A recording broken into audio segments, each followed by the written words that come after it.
Joining us live is former Chief of Staff for former Vice President Mike Pence, Marc. Marc, thank you so much for being here.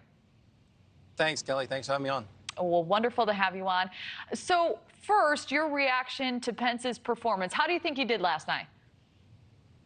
I think he did great. I think it was a terrific night for him, Kelly. I think that he demonstrated experience that other candidates don't have. He demonstrated a breadth of knowledge on issues from economic issues to social issues to national security issues and presented solutions to those for the American people.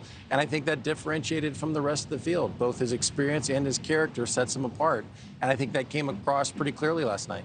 So of note, on the debate stage, he refused a vow to pardon former President Trump, but he didn't rule out the possibility. What was your take?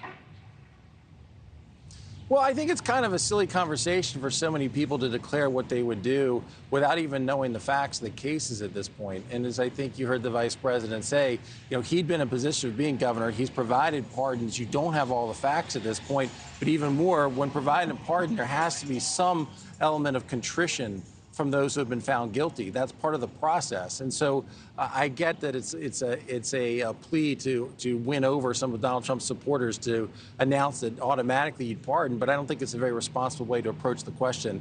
And I think you heard that Mike gave a more thoughtful answer.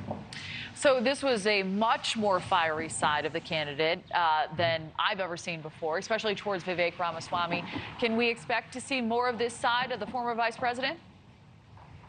Well, I think if you were to talk to Tim Kaine or Kamala Harris, they've seen that side before. I think that he's an experienced debater, and I think that you're going to continue to see him make clear to the American people why he believes he's best suited and experienced to be president of the United States. And I think there's a lot of internal battles on policy inside our party right now, which is often healthy, but I think he has clear convictions on the conservative principled stances he's taken. And I think that, right now there's a couple people on that stage that don't share those convictions, and I think would take our party in a very different direction. And so I think we look forward to continuing to have that debate. So, yeah, I think you'll see a very similar presentation in Simi Valley next month.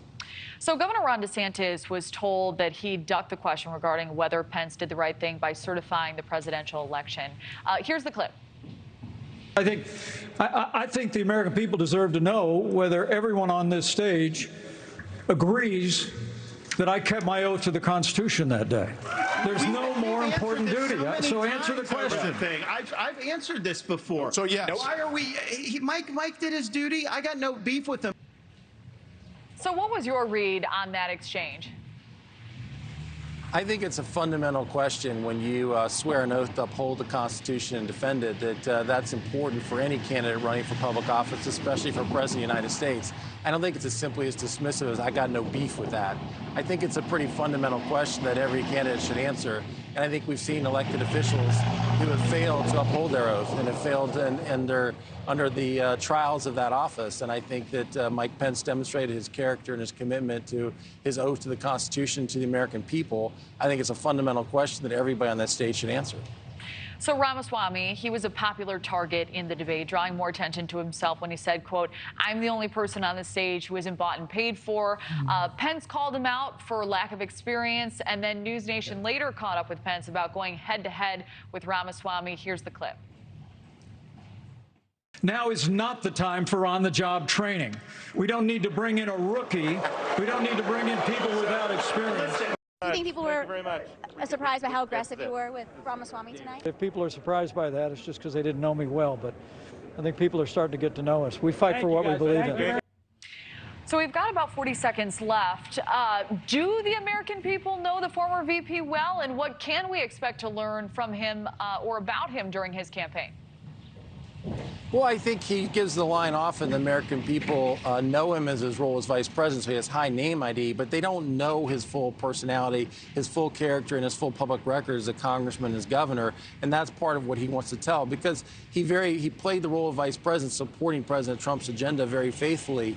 But there's also a lot that he wants to offer in his views and perspectives. And I think there's enormous irony that I think Vivek is probably the one who has the most consultants and highest paid consultants to put out the notion that demonstrates what others are doing. There's still a lot to come on Vivek and a lot of his duplicity on a lot of issues, and just the fact that he was maxing out the Democrat candidates in primaries only a couple cycles ago, and other issues I think are sure to come forth in the future debates.